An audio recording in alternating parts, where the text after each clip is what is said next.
Well, let's talk about it a minute about the role of apprenticeship and mentors. Did you have a mentor in your profession?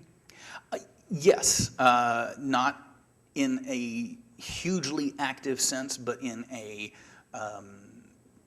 slightly more passive sense. There's definitely a tradition in filmmaking, and I would say probably all the arts, where people feel that, you know, when you become successful, it's a team effort. You know, it's your family, it's your friends, it's fellow peers, it's professionals, it's who gave you that first break, it's who believed in you, it's who loaned you some money to get from this period of time to that period of time because you weren't making any money. Nobody does it on their own, you know, at least not in my experience. And there's this whole concept of paying something forward, you know. When Chris Sod, I know Chris Sod, interestingly enough, because his uncle is a recording engineer in Houston. And back in the 80s, I played in bands. And so I knew his uncle from this recording studio. His uncle came out and recorded in LA a couple years ago. And he said, you know, my sister's son has some time off from school and he wants to come to LA. So I said, you know what, have him come stay with me for free. They offered to pay, and I said, I'm not going to take your money. You know, I have a room, you're a student, come take it. Put that money towards something you need to put it towards. And it's one of those things where you could say it's an obligation. You could say it's something that you really should do. But to me, it's a privilege. You know, it's a privilege to make that kind of a difference to someone, knowing how much of a difference those types of gestures made to me. Right. And I don't forget those people, and I remember them. And when somebody, you know, again, when Chris came and he says, you know, I want to pay you for the room, I said, here's how you're going to pay me for the room.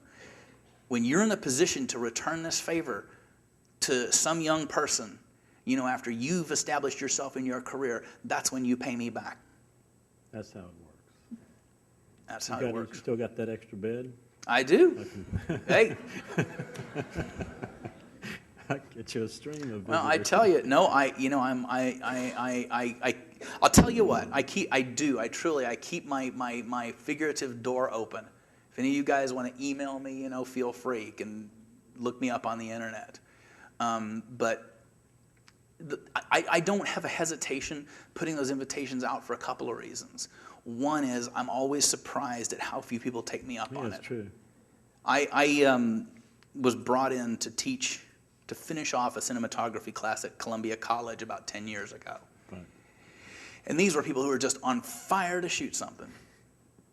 And it's a long story, so I won't go into the details, but because of the way the class had been going, they were not on track to shoot before their class ended. So I revamped it, I revised the structure, I got them shooting before the class was over. But the last day of the class, I said, you know, I'm about to do a feature. If any of you people would like to intern on this feature, I'm going to put a piece of paper on this table. Give me your name, your number, your email address, and I'll call you. And out of a class of about 30, I think 12 people put their names down. I called all 12. 2 of them actually showed interest. 1 of them showed up. Now, that fellow who showed up, it was a really low-budget movie. And the attrition, you know, one of the things about working for little to no money in my business, and probably your business too, is if you sit around and you demand money, well, you're probably going to be making coffee. If you're willing to work for free, you have opportunities to show your stuff in advance, and somebody's going to give you a chance to do something that they might not otherwise do, because look, if it's about the money, they're going to pay somebody who's got the resume. So that was definitely something that I did, and it's something that I encourage people to do, is take some calculated risks. Again, you are investing in yourself. You know, there's no guarantees. If you go and you buy a stock off of NASDAQ, you may be down tomorrow. So it's the same thing. You know, take some chances. If you're not willing to invest in yourself, how the hell do you expect anybody else to invest in you? Be that taking a chance or putting money into you. You know, so develop your own brand, develop your own talent, develop your own skills. You got to be able to do that. And what this guy did is he came onto this job, and the attrition rate was so astonishing that 3 months into it, because it was actually a series of 3 movies, 3 months into it, he was the key grip, which, if you will recall, is the head of the grip crew. But that was based on him busting his tail and doing a great job, and he stayed around while all these other guys said, oh, I've got a job. And because he was the new guy, he didn't have somebody calling him for another job, so he just moved up. And I tell you, he was a key grip by the end of that 3 months. But he was sharp, and he was diligent, and he learned. And, you know, I've had other people that I've mentored, and it's a matter of, look, I can open the door for you, but once you walk through it, you got to do the dance. Absolutely. There's nothing I can't help you. But that's what he did, and to this day, he's working as a grip on television shows, that one fellow. So, and the other thing is when people get in touch with me, I don't just sort of freely dispense information. I'll give like assignments. I'll say, okay, you know, if you're interested in working with me, here's a good book you should read. Here's, you know, and it depends on the person what they do. But I'll give them some stuff to do. I'll give them. I played guitar way back in the day, and I taught guitar lessons. And I remember having students who every single week I'm teaching them the same thing because they didn't practice last week. Drove me out of my mind. So when I started taking on students, I gave them something tricky that I knew would frustrate them if they weren't serious. And then they just wouldn't come back, you know. And but I then conversely, I knew people wanted to start playing.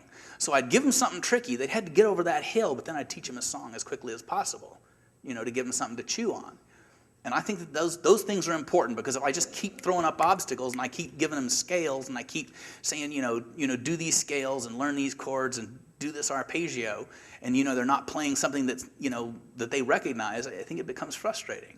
So that's the same thing I do when people contact me in the film business. You know, I give them things to challenge themselves, because that's the other thing too. I could sit there, and I've done this in the early days, talked my ears off, or talk somebody's ears off for 2 or 3 hours, blah, blah, blah, blah, blah, blah, blah, blah, blah, give them all the benefit of my experience and knowledge, and then they don't do anything with it. And I realize you have to do it for yourself. Right. You have to. I could tell you about everything that's in this wonderful book. You need to go read it. Right.